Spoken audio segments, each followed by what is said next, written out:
Hello, I'm Mark, I'm Sue. and together we are Nuts on Tour. Hi and welcome to episode 3 of Nuts on Tour. This weekend we are at Botany Bay Farm.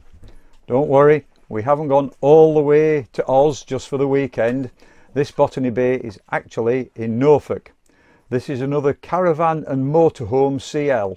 So just 5 spots, all hard standing. Again, there are no facilities here. So no showers or toilet block. Bring your own facilities. All that's here is fresh water, wastewater, Elson Point, and electricity. The pitches can be with or without electric. The sites are £15 a night and the electric is metered. We'll have to look up how to do that because we're self-contained. We've got solar panels, so we don't use their electric. The site is on an equestrian centre, as you will see in a moment when I do the walk round video. They have an info room, which we'll video slightly later, and they request that you use green loo fluid. There is an electric car charging point. Again, that's metered. So for those of you that use what 3 words, the what 3 words for the entrance to the site are Chairs, convert, logbook. And that will take you literally to the turn-in to this site. So from the road, that's the sign that you see, Botany Bay Farm. As you can see, it's quite a generous turn-in. As you turn in, you have the gates in front of you.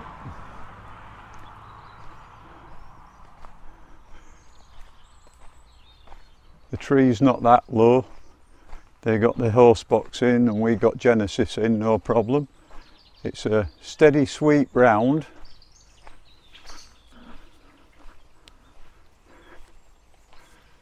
Again, there are 2 trees, one either side, so you have to be a little bit aware of those depending on the height of your vehicle.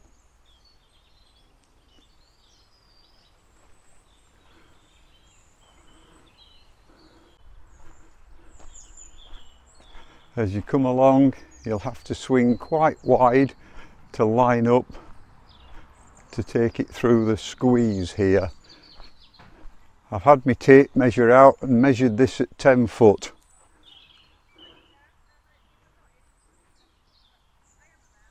So you have to swing wide and make sure you've got it lined up properly. And then at the end over here is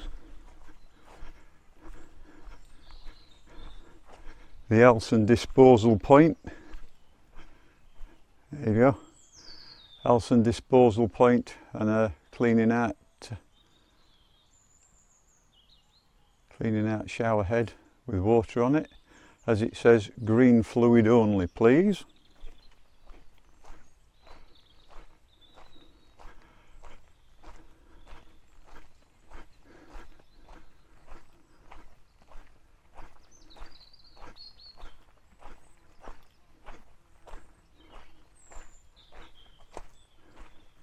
As you come through the gate, there are the 5 pitches on your right hand side, and just here is the info hut. So in here she's got some envelopes that show you how to do your electric for those of you that want electric. There's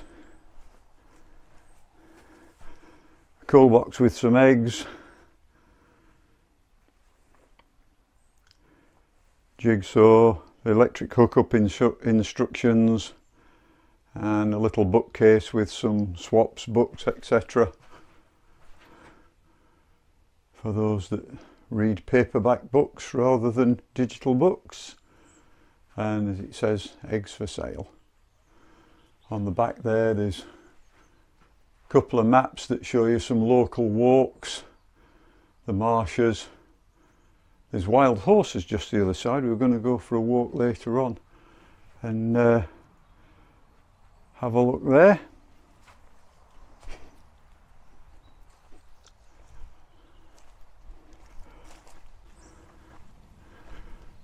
We wanted to be facing the horses, so I actually went nose into one of these and then reversed it round the corner, which we may put some video up of that later on.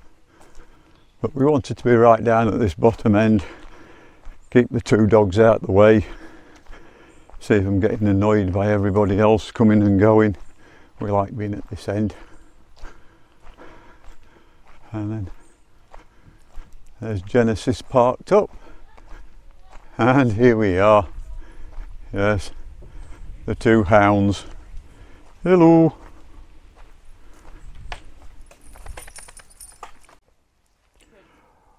Well, it was mentioned that there were wild horses on the marsh, and we did wonder if we'd see any. So we've just come out the van, and lo and behold, there's three of them. They've just come over to the corner of the fence here to say hello, and I think they're hiding in the shade actually. But yeah, there you go. I think the other one at the little one at the back there's a shy one.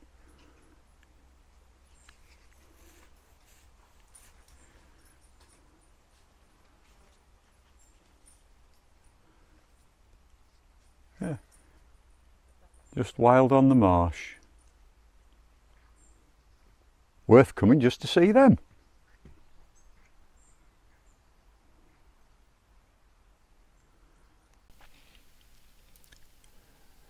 We did see the maps for the walks in the little info hut, but when Penny, the owner, came round to see us on Saturday morning, she explained there was a little route you could take that took you to a lily pond in the forest, and we thought that sounded lovely.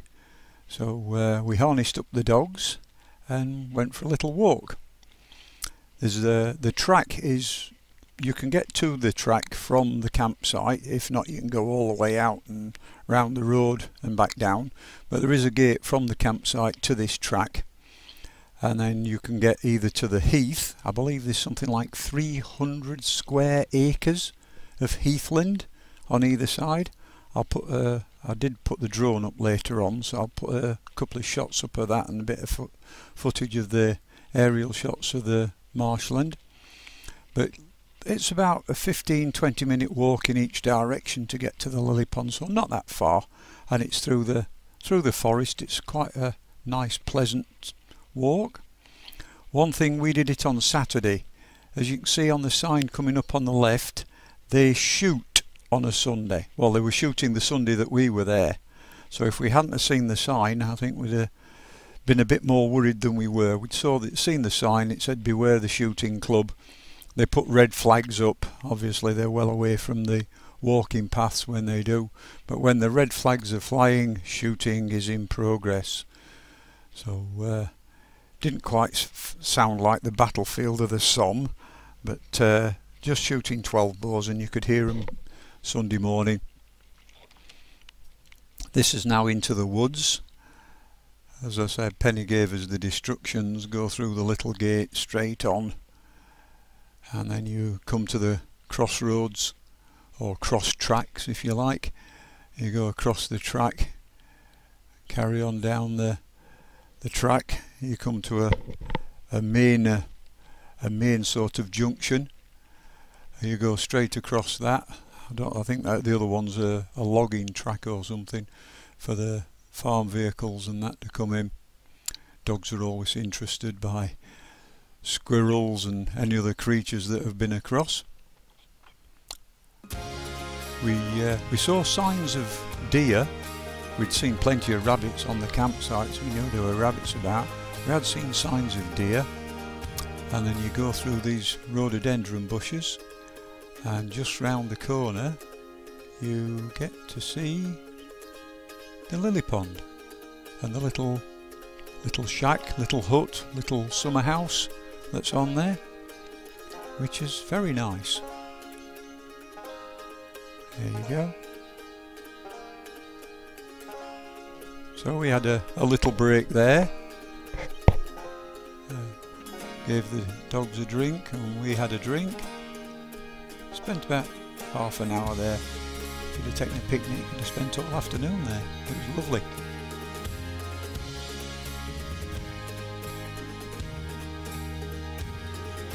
Don't know what, I'm not a fisherman, so I'm not sure what the rules are for fishing. I don't know if it's private fishing or, I suppose if you ask Penny she'd know. I'm not sure. Yeah, there's a little, like a little jetty platform sort of an area there. Not sure if that's been used by fishermen in the past.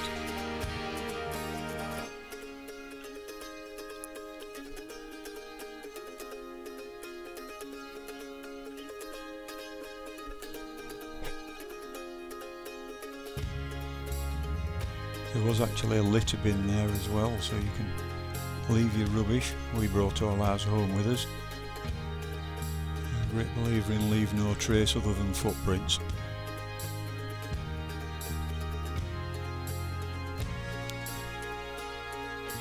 Very idyllic, quiet little area that was. Thoroughly enjoyed the walk. Yeah.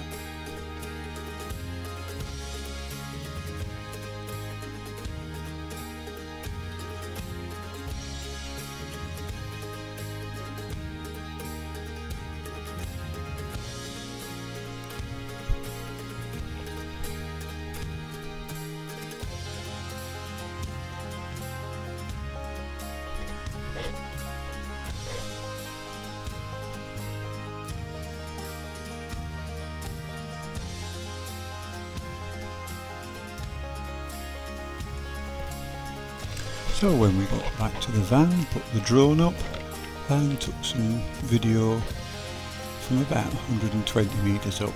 So that's the overall view of the campsite. You can see the road on the right hand side.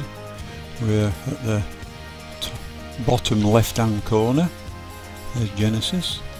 That's a view looking over, I believe it's called Marsham Heath. 300 square acres. Quite a bit of forest and land. The golden meadow grass in the middle there is where the wild horses are. I think they are wild, but I think they're actually kept into there. I think that area's fenced off for them. And then view of the farmland out over Norfolk.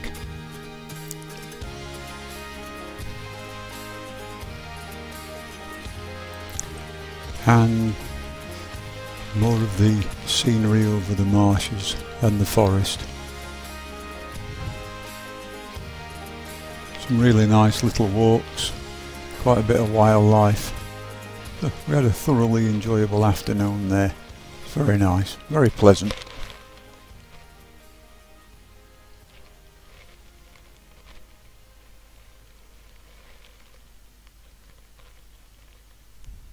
So, unfortunately, during the drive-in there was a bug splattered dead in front of the camera on the windscreen. So that's got bug marks all over it, so we couldn't use that. So we decided we'd video it leaving so you could see how close it is on either side. So as I said, the gap between the posts is a 10-footer and Jenny is 7'10" wide.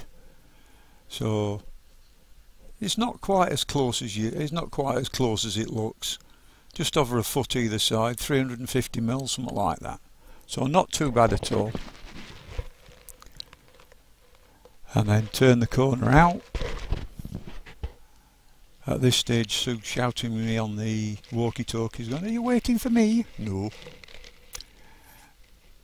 Now we went up to the turning so you could see it under the trees as well.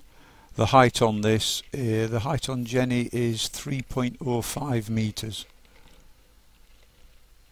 And she clears under the trees no problem.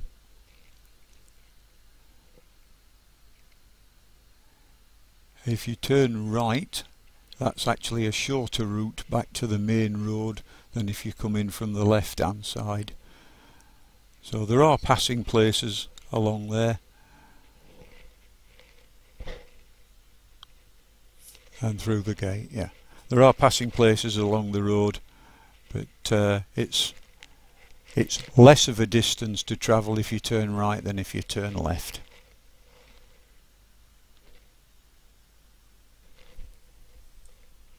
And now, here is the news update.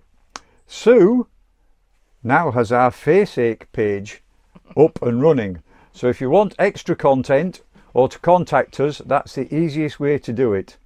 No Twitter or Instagram. We're still learning how to do Faceache and YouTube. On other news, more important news, our much requested stickers have arrived. Okay, I asked Sue if we were going to do some.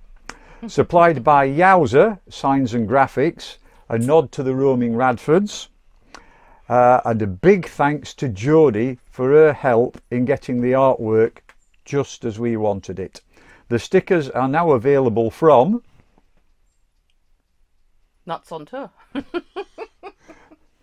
They're going to be on the Nuts on Tour. They will be on the Nuts on Tour Facebook page. Yes.